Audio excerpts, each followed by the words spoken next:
A very good evening to you, ladies and gentlemen. Welcome to this week's edition of the Spotlight, yet again bringing to you a story that will ignite change.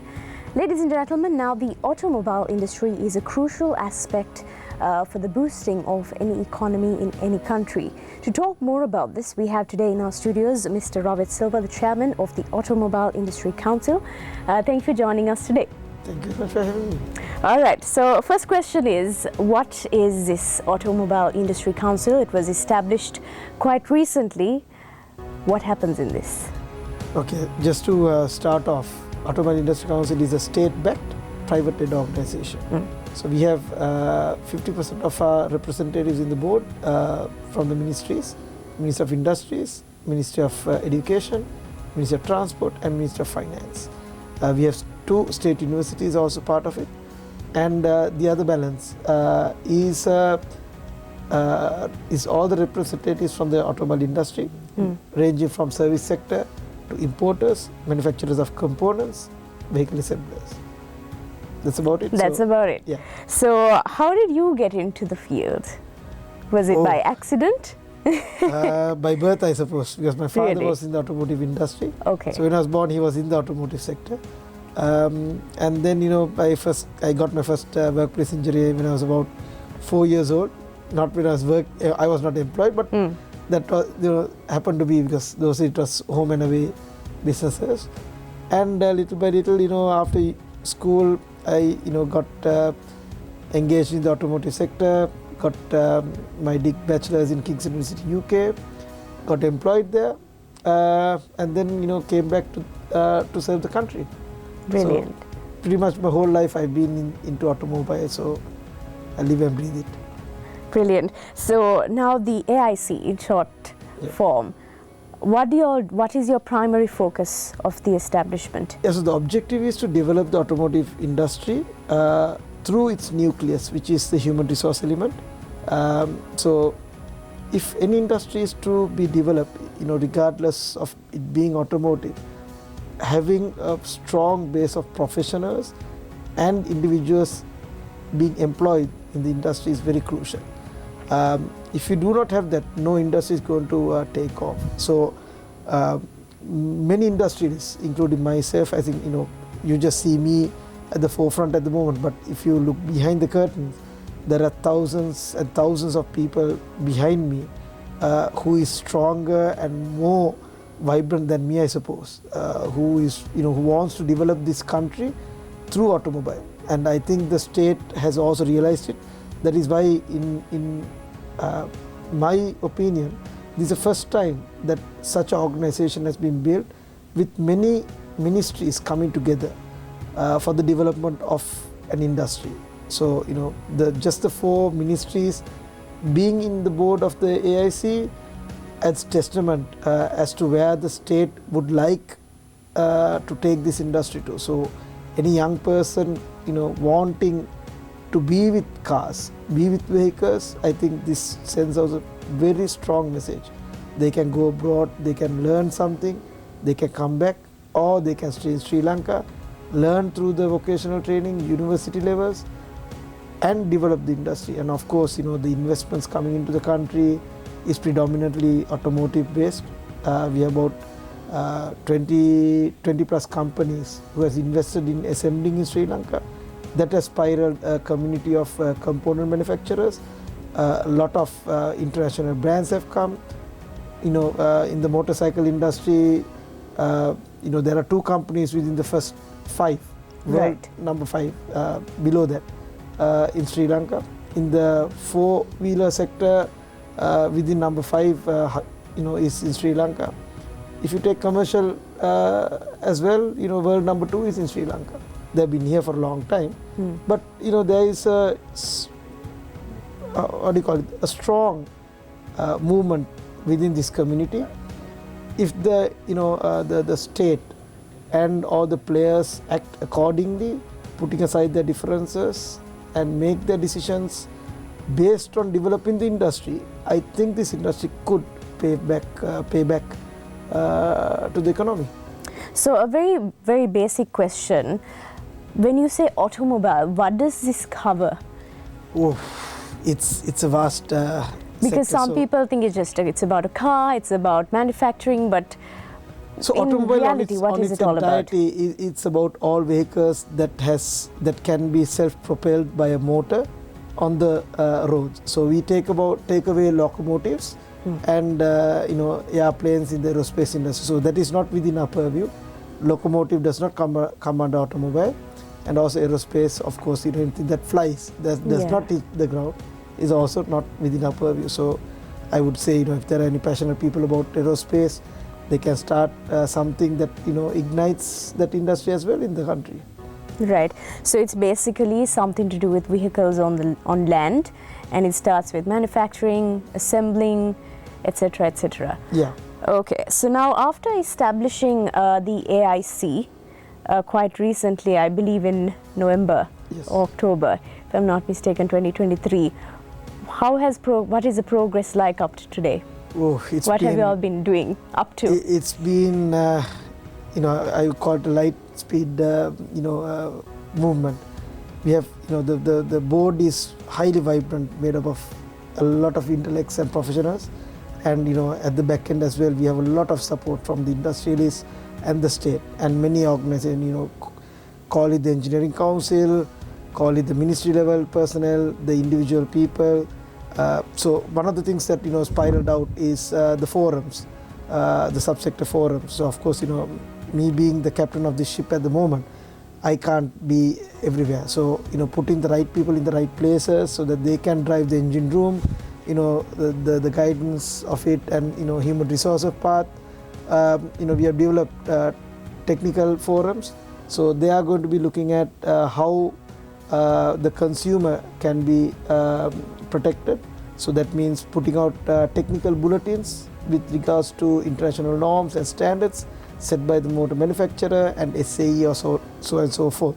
So that technical forum is also coming into place. I think Mr. Dilshad Gomez is spearheading that forum with a lot more vibrant and highly technical experts within that. And then we are putting up the HR forum, the finance forum, and so on. So we are putting up the best the industry has to offer within those subsectors, because it takes a team to do it. One batsman is going to win a match. Definitely, it takes a team. So now, in terms of balance, how do you all plan on balancing the needs of the consumer while also making the industry a powerhouse? So I would say, when you take the whole supply chain, the consumer is at the center. If the consumer is not going to be taken care of, if he or she's wishes are not looked at in a positive way, the industry is never going to sustain, whether it's local or international. So one of the things that we are looking at is creating code of conducts for all professionals within the council. So may it be a technician, may it be a chartered engineer, or a supportive role as a finance specialist or a marketing specialist. There needs to be a high caliber of ethics. So we are developing something called Fair Trade Auto. I think for the automotive sector, it was missing globally. So we are in talks with promoting this fair trade. That means being fair to everybody, and lastly, the consumer benefits from all of that. All right. Now we also mentioned that AIC is working together with 3 ministries or 4. 4 ministries. 4 ministries. But which is the 4th?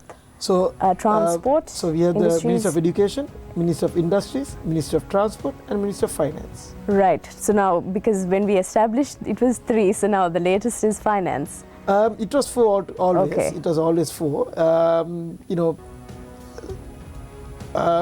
Everybody plays a part. In their respective manner. Now it's getting 4 ministries working is not the most easiest task in the world. So how do you navigate, working together with 4 ministries at the same time? See, as a country, just to come back to you on this question, as a country, where have we gone wrong? It's always been disjointed decisions. One says yes, the other one says no. Decisions are never connected. So when we started developing the council, one of the prerequisites that we had was the decisions has to be universal and it has to be accepted by everybody. If one person passes a piece of law, or the other person tries to do something in the industry, the law should not, dictate terms. Every body and every decision needs to be connected, and everything has to be there. So we have a very good support. The nominates from these 4 ministries were given by the secretaries itself. So I think the decisions whatever we take from here to develop the industry, they will take it back to their respective ministries, and when it's required for pieces of legislation, they will come back to the AIC and ask for our observations, so that we can give a true and fair observation, because our private sector is based on all parts of representations from all industry stakeholders. So there are good check and balances. So whatever we give, I think those ministries might be able to do. So just a small example. Yeah. I think the Ministry of Transport is developing something called e-motoring and the transport policy. That is now connected with the National Automobile Industry Development Policy that the Ministry of Industries is developing. So certain things you have to align it. You can't have policies. Everybody has been saying there's no policy, but you need somebody to come up and develop the policies. When a ministry or personnel from the ministry is developing it, you need active participation. You need to give your input. Whether it's right or wrong is a separate matter. Yeah. But giving your input and making sure those policies correct with each other is very important. So, I don't know. Since I've come along, I've seen a lot of these state sector people, they want to do something. And I think it's just that they did not have the platform to bring everybody together. So, it might be under different ministers. And the ministers has also identified that they need to work together. And I think, we have a very good set of ministers who really wants to do something with regards to automobile. I can only speak for automobile at the moment. Yeah. So I think it's pretty easy, because all 4 of the representatives have the same keenness in developing the industry, which is a good thing. Yes. That's exactly what we need as a country at the moment. In terms of strategies, what is the council working on in terms of improving road safety, safety of technicians, improving working conditions in places of work? Are you all working on anything in terms of strategy? So starting off with one of the first things that as a council, one of the primary things that we started was inclusivity and diversity within the industry. Of course, the state cannot run where inclusivity and diversity is not part of the game. You can't have females and people with disabilities being at home or being fed by the government. You need to get them into some sort of a job, right? So that was one of our main things. So we are working towards that. We are trying to have certain programs so that female participation is improved. More. And right. At the same time, disabled people, they certain people have, my God, talents far beyond a person with full abilities. Just because they have lost a limb or something doesn't mean that they're invalid. They are highly able. So we are looking at developing that. And one of the other things that what we are trying to do is getting there's something called the NVQ program, National Vocational Qualifications, in Sri Lanka for technicians.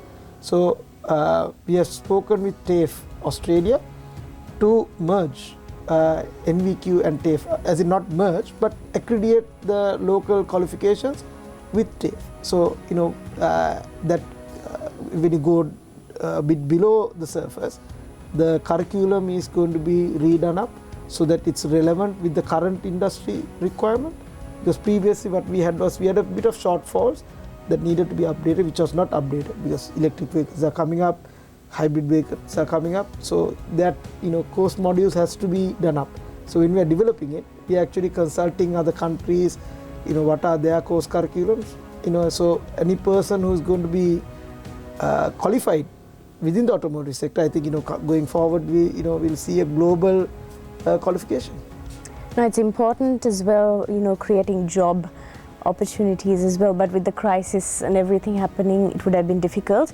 But how do you plan on creating more job opportunities in this domain?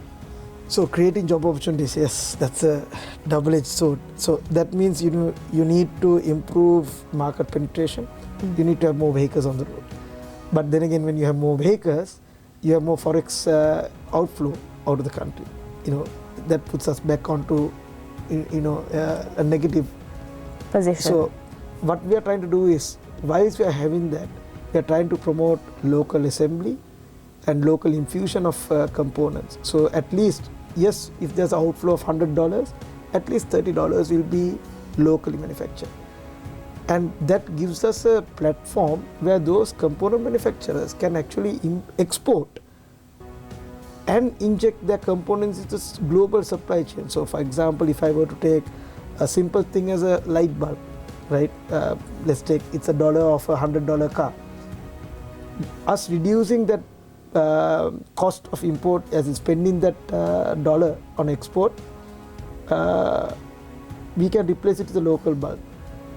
And if this bulb supplier gets into the global supply chain, in Sri Lanka we may be importing 100 cars, but if he gets onto the supply chain, he can import about 100,000 of these bulbs to the supply chain. So that $100,000 in forex income versus $100 being saved. Yeah. Plus, the complete vehicle is there as well, as a forex outflow. Once you look at the accounts, we can turn the thing around. So first thing would be to reduce the outflow by a certain percentage, 20%, 30%, and then reverse the cycle so that our supplies, we don't have to export a complete vehicle, just components is enough. Now you were also mentioning that you all are trying to promote the assembling of things in Sri Lanka. Where do we stand at that? So again, the policies has to be, it has to be fixed. You can't have one government coming in and promoting assembly, the other government and promoting importation. There needs to be, it's a newborn baby. Manufacturing and assembly is a newborn baby. You can't expect a newborn baby to, go into Olympics and win the gold medal. Win the gold medal. You need to allow it some time to walk, crawl, walk, and then start running and build its muscles up. And once you are done with that, you don't need to protect it anymore from the society. Then let it be. Then open it up. I say, you need to open it up at Monday. And once you open it up, you need to give certain protection, but at the same time create a level playing field with the global supply chain so that they can compete, because we can't be, the consumer has to be protected, as I said. They can't be overpaying for vehicles. They need to get a cheap vehicle, a good quality vehicle for a cheap price. So, where we as a council stand, yes, you can say we are pro assembly and pro manufacturing, but at the same time you can say that we are pro getting vehicles from the latest technologies back to Sri Lanka. So that's why the beauty of the council, we have both the assemblers and the importers within our board. So it's about the balance. Yeah. So as they come to compromise and say, okay, we go 50-50 or whatever, who wins at the end of the day inside the board. Now, in terms of education, what do you think we could do more? Maybe starting from kindergarten or primary education, secondary education. Is there more that we could do? Maybe add in modules. I know there are professional qualifications available now, but maybe if students have an opportunity to sort of really know what they're getting into. Oh, you're opening a whole can of worms. I'll give you my, I'll keep away my, chairman hat on this at the moment. Sure. And come back to my personal opinion. No, nothing personal against any minister or ministry or anybody at all. Yeah. This is my personal observation. We have got it wrong. Our education system is completely wrong. For the simple fact, I'll give you two words that needs to be eliminated. Yeah. Pass and fail. Has to be eliminated from the vocabulary in the education system, because our education system now reflects on checking the power of retention, right? How much you can remember things. That is not a true gauge. Yes, it is a gauge, but it's not a true gauge. Just because you can't remember doesn't mean that you're not creative, right? Sure. Yeah. So you need to strike a balance. So the system has to be developed to a certain way at the moment the system has failed. I can say that. If the system can actually understand who is a person who can be creative and who is a person who can be academic, who can go on to do research, paper-based learning, remember things, and maybe do their PhDs and do all whatnot, and another person who can go and do some inventions, vocational programs. True. So that is where the system needs to be identified. So we need to have examination. So the most common thing that I think everybody has seen is you can't give a goldfish a test to climb a tree, nor a monkey a swimming test. So that is exactly what is happening. So at that moment, our education system needs to identify who is good and say, rather than failed, right? Say, okay, the educational system, the normal school curriculum is this, or you can choose this one. You are more better at this one, and put them on that path. You give them the option. Exactly. So rather than saying fail, you can't go on this, you have to just nicely say, okay, this is your path. Why don't you choose this? And then show them the potential. And then of course there needs to be a supply and a demand for that as well, which I believe the system has a demand. So, when you that question, I think it's good to stir up certain things. No, I mean, if it has to be addressed, it has to be addressed. We have spoken about. I think the Ministry of Education is also now looking into overhauling this on the longer term. The UGC, everybody has to be aligned. And there are countries in the world that have adopted this method, and it's working out pretty well for them. You can never say what is right and wrong until you do it. But there was a nice, again, I would say, quote, social media. 100 years ago, a classroom, and 100 years ago, a classroom today are pretty much the same. But whereas everything else around us has changed. So we need to do something more. We need to get people to be a bit more creative. And where disruption comes, there is opportunity. I think this is the right moment for us to overhaul the system and get people into industrialization mode.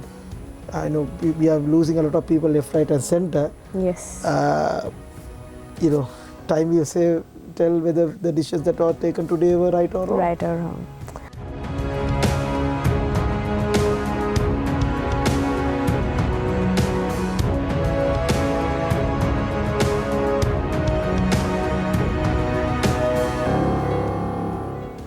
Well, ladies and gentlemen, there's so much content and so much to speak about in terms of the automobile industry. So, Ms. Ravith, thank you for joining us once again. So, let's talk about your plans for AIC. How do you plan on addressing environmental sustainability? The thing is, as in the Ministry of Environment and the CEA has done a credible job in this. But I see, even the DMT through its emission test program has done a very good job. But it needs to be tweaked up. It needs to be updated to a certain extent. It has gone a bit obsolete. If you take the emission testing so far on vehicles, the readings has to be updated. Now it's been 15 years since emission testing has been put on. But now, personally speaking, I don't think it's adding value to the society or the environment.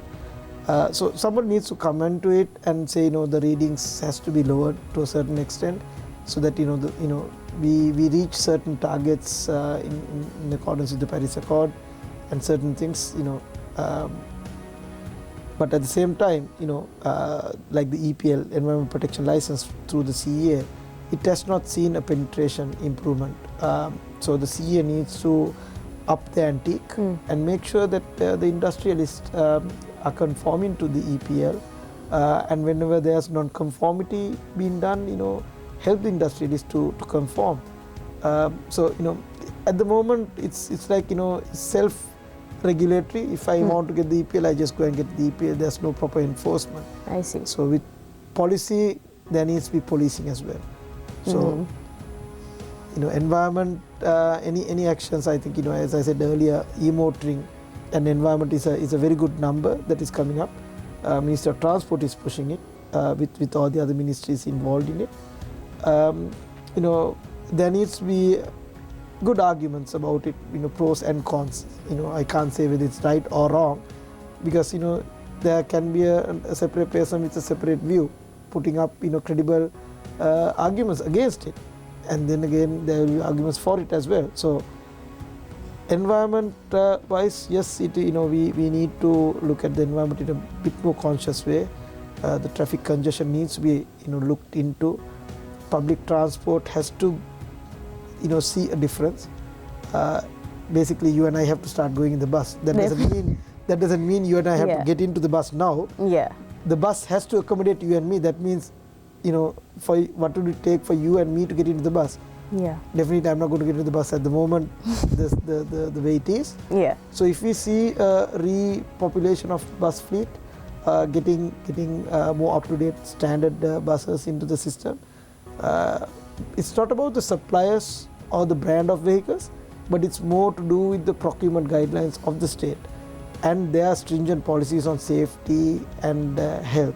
So if they do that, I think at least in another 10 to 15 years, the bus fleet will be updated, and at least by then you and I can hop into a bus and hop off to the requirements of us, not not the other way. We are not going to get into the bus unless it's updated.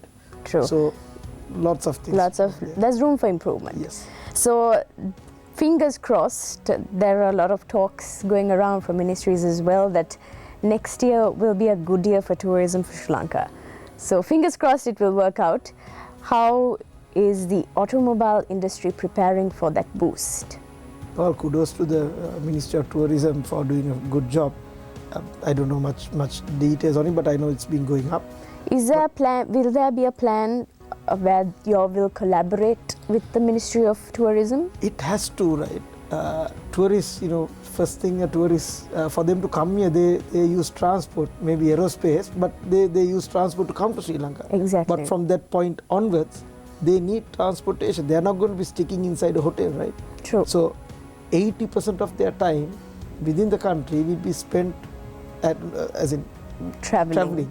So for that, they need updated vehicles. At the moment, the vehicle fleet in Sri Lanka is over 4-5 years old, and that is normally the time. It's pretty outdated from the information that I've gathered. Exactly. So in order for the tourists to actually come into Sri Lanka, we don't want them traveling. Okay, we want them traveling in buses and trains to get the local feeling. But then again, if you look at the upmarket tourists, they need luxury vehicles coming in. They need chauffeur-driven vehicles, vans which are up, safe as well as comfortable with all the amenities. So the Ministry of Tourism, I think, will be playing a pivotal role with the AIC in getting the tourist transport up to date, maybe hotels, setting up regulations and guidelines at least for those transport sector people. Very important. Unless that country is never going to develop. So I think they are looking at 1 million plus tourists. I don't know, 1 million or 2 million people. So transporting those number of people, we have only 8.5 million total vehicles. You take 4.5 million three-wheelers and bikes out of it, 1 million cars, vans are there. So to transport 2 million people, do we have enough vehicles? And are the vehicles good enough for it to go without a breakdown? It's up to the Tourism Ministry to come to AIC or talk with AIC or the relevant people to uplift this. So we are happy to help the Ministry of Tourism to go there. Now there is another question coming in for you. What are your thoughts on electric vehicles? Because there is a demand, as in people are promoting, advocating for the use of electric vehicles, but there is also another question and another challenge that comes along with it. With this is accessibility to charging points, and it's also quite expensive. How do we strike that balance? Again, another can of worms you're trying to open up here. Electric vehicles on its own, if you take that, first vehicle was an electric vehicle on the road, in the 1800s, 1855, 53 or somewhere there. The first vehicle that was invented was an electric vehicle. right? And then came, in the 1890s, you saw the normal, fossil fueled cars coming up. Why fossil fuel vehicles overtook electric vehicles was range.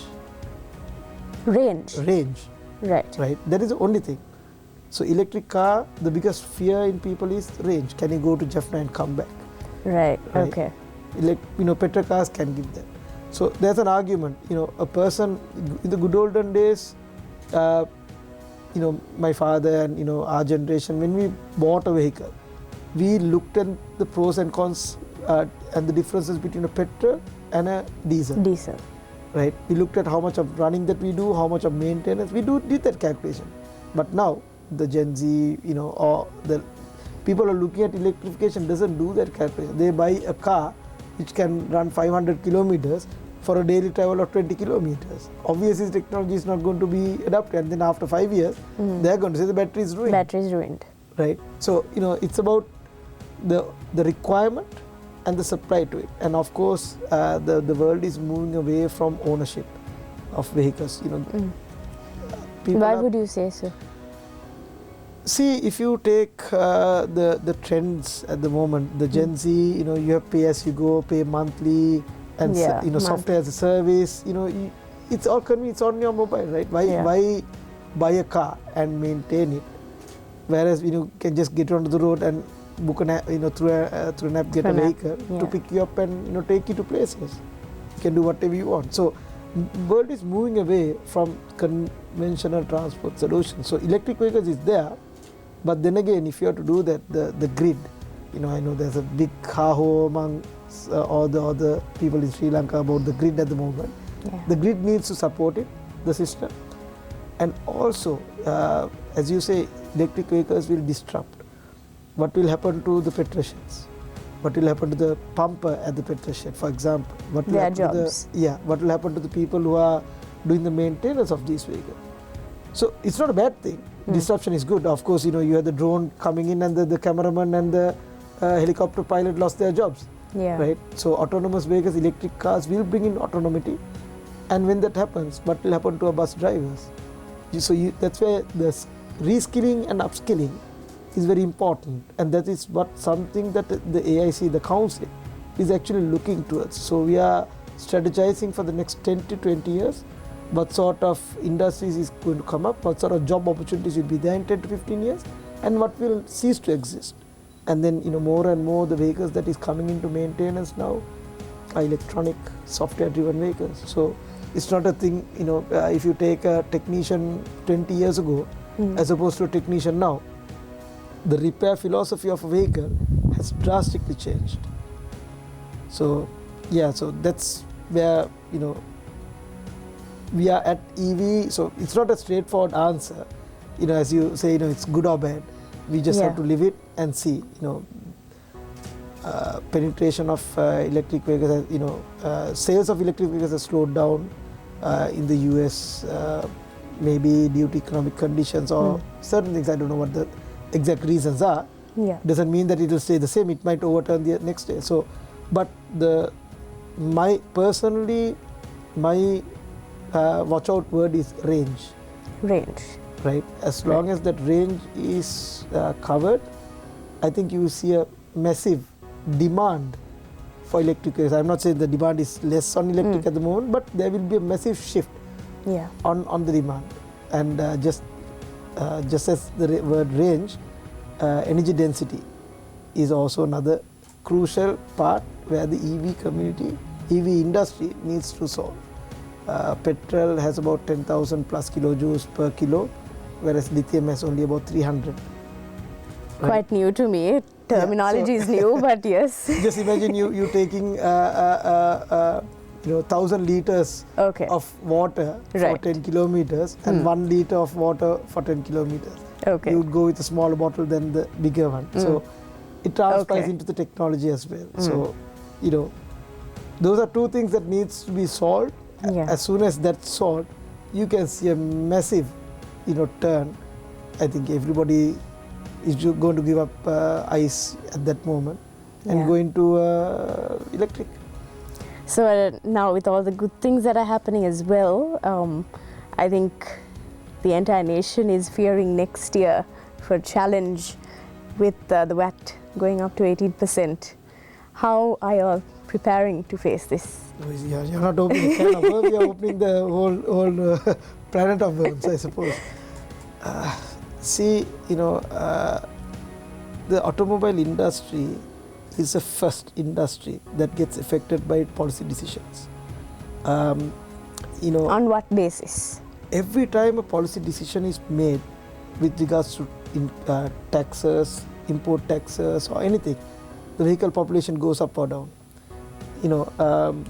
I may share with you the data. Pre-2009, as soon as when the war was taking place, when it was intensifying, there was a great decline in vehicle importation and registration. Not just importation, just registration, if you say like that. And then as soon as the war finished, everybody opened their arms, businesses, there was a hike. Yeah, then it went up. Peaked. And then again decisions were made, taxes were put up, and then again the government thought that they could increase the revenue by putting up the taxes, but it doesn't work like that. The moment you increase the price, people reduce consumption. It will work negatively. So as it is, the automobile industry, we don't have a lot of vehicles being sold in the market right at the moment. So we are looking at less than 1,000 vehicles overall a month being manufactured and sold in the local community. So if that further goes down, it takes only one supplier. There are only a few suppliers, as I said earlier, who's selling those vehicles. If one of those people stop saying, if the vehicles does not move, and those businesses will go out of business as well, they might go bankrupt. If they do that, then it's going to fall off like a domino effect. So VAT, of course, yes, I do understand where the government is coming from. There needs to be conformity, everybody needs to have VAT on it. But then they need to now, 2015 budget speech, I saw that they were trying, by increasing the taxes, they were trying to get more revenue to the treasury. But when you look at the numbers, that decision in 2015, as opposed to the sales, plummeting of sales, did it actually bring in the revenue that they were expecting? So if it's not bringing the revenue, why disrupt a business community? Because when you disrupt a business community, a businessman goes out of business. And as soon as a businessman goes out of business, you are looking at families being out there on the street. They are meant to fend for themselves. So at the moment, a lot of Sri Lankans are leaving the country. Do we want 2024 to happen like that? I hope not. Yeah. So to be honest, I don't know what's going to happen with the VAT increase, whether it will be a positive thing or a negative thing. From what I have heard from the community, it's not looking so good. Yeah. But of course, it's a consumer that has to decide at the end of the day. So if the consumer is happy to pay the 18% on vehicles, nothing will happen. But if the consumer is cash struck, and if he or she does not have the money to buy a vehicle at 80% the 23 prices, then you are going to see a drop in sales, and then the businesses will actually suffer. And then when that happens, of course, when sales drop, after sales to supply chain, everything goes down. So then that 18% VAT increase might actually see people going out, and we don't have something called a dole even. People going out of jobs, they don't have another income source. True. So I think we need to have a learner discussion with the authorities on this, and simulate what will happen if the numbers go down to this, what would be the revenue. So it comes that they need to think of whether preservation of jobs is important or getting the treasury filled up is important on a temporary run. So they need to strike equilibrium between the two. So choice has to be made. They have to come up to, I think I would like to have the discussion with the relevant people, but it has to be a learner thing. It has to be a data-driven discussion. I know lots of businessmen and industries are affected. I can only speak of the automotive industry at the moment. Yeah. But it's not looking good. to be honest, in 2024 for sales. For sales. But then again, what am I, how can I say that because it's a consumer-driven market. Only ways to find out. Yes. Only ways to find out.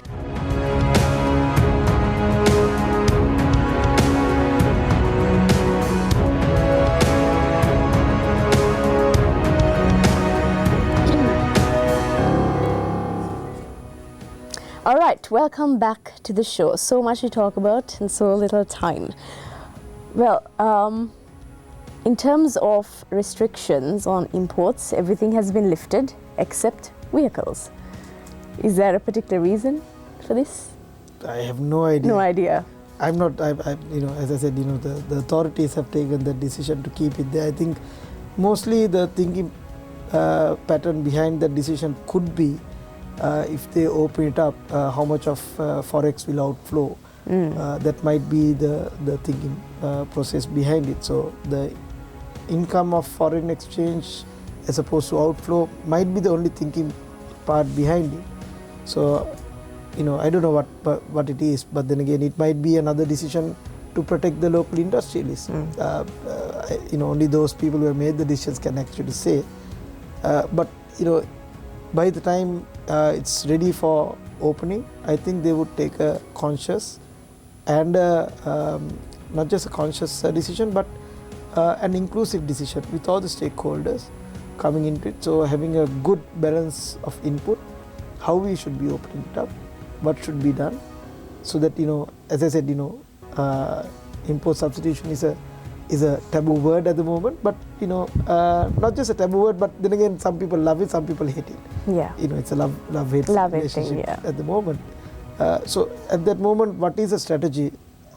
I personally would say industrialization of a country is very important. Automotive industrialization is my specialty. So getting that done, I think will solve most of our problems as a country. But then again, we have seen decisions being taken overnight. Yeah. So true. It's up to the authorities to do it. But I honestly think that they should converse with people like the AIC and the industrialists before they do that. They need to have stakeholder conversations about it, because it will save a lot of trouble, save a lot of jobs, save a lot of money as well, if you take the correct decision in an inclusive manner. Because consultative decisions, I don't think it goes wrong. It can be slow, but it won't go wrong. All right. So another question that keeps floating the minds of people is, usually in the recent past or in the past we see when it comes to ministries getting involved and governments come and go, and the fact that AIC is working with 4 ministries, how do you all plan on continuing the process despite political changes that might happen? How do you navigate through that? That's a bit of a tough one. See, the political landscape changes, but I think most of the personnel who are at the ministries, they do change, but not on a regular occurrence. But of course, I think everybody has a good side to themselves. Not to see the bad in people, but I think AIC is diverse enough and filled up with as I said, 50% is from the private sector, 50% is government. So I think there will be a good check and balances regardless of who comes and joins us. If the government changes or when it changes, I don't see any this, because every government servant that actually has come into as in most of them who has come into contact with me has nothing but been positive and professional. But will it affect the workings of AIC? Not exactly, no. Because sometimes we see something starts, and then when the government changes or the minister changes, the establishment also sort of falls apart. The catchphrase there is government backed and private led. Right. So the private, myself or whoever comes into this position after me, they will be leading it, they will be driving it. So unless the private sector, moves away from the country, I think the council is strong enough. It has been built with firm foundations. It will stand up strong. Stand up strong. Yeah. So what do the next 10 to 15 years look like to you in the industry? If the correct decisions are taken, as I said, again, I'm coming back to decisions. If the government, if the policy holder, policy creators, and the consumers has a major part in this. When you go to our neighboring countries, they are very patriotic. They buy their products, they promote their products. Sri Lankans need to start doing that. They need to promote Sri Lankan, by Sri Lankan. I'm not saying Sri Lankan brand per se, but anything that has a value put into it by a Sri Lankan, that needs to be promoted to a certain extent. So looking forward, if it's as the Honorable President has once said, you make your move, another person makes another move. So you need to be dynamic enough to change those directions when it comes. Nobody oversaw the COVID coming in and disrupting the complete economy of the country as well as the globe. So at that moment, there needs to be think tanks. AIC is a very good think tank at the moment that can do that. So taking decisive decisions at that, at the correct time, will save a lot. You can say the decisions are taken a bit late or too early. Time will say that you will get it wrong definitely. Not all decisions will be right, but next 10 years we see a massive growth in this sector in Sri Lanka, because I see a Chinese company which is the largest in the world for EV, has shown their interest in coming to Sri Lanka. So of course, for all of these companies to come to Sri Lanka in the midst of a economic meltdown, where we didn't have petrol, diesel and corona, throw everything at it apart from, I think we threw the kitchen sink at it as well, I think at one time.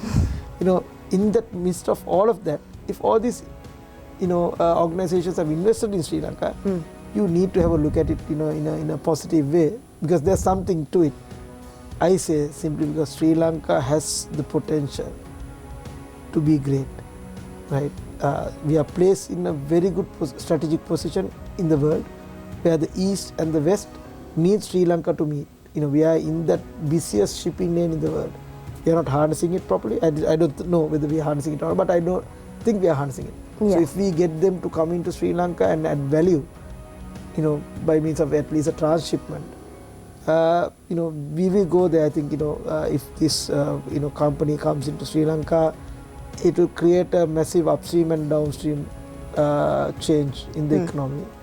And 20 years, my God, for 20 years to happen, it's not just about the policy decisions. People again has to change. They need to choose the industry. We need professionals. We need chartered engineers. We need qualified technicians to be employed. If all of these things come together, I think 20 years, you're looking at a very developed country. If everything comes together, that is. That's what we need. Yes. So we're hoping for the best. And that being said, we have come to the end. And thank you very much for joining us today for this very informative and much needed conversation. So wishing you nothing but the best on behalf of ITN. Thank you very much. All right, so we were in conversation with Mr. Ravith Silva, the chairman of the Automobile Industry Council, and join us again next Monday, same time, same place, for a story that will ignite change. Until we meet again, stay safe and have a pleasant night.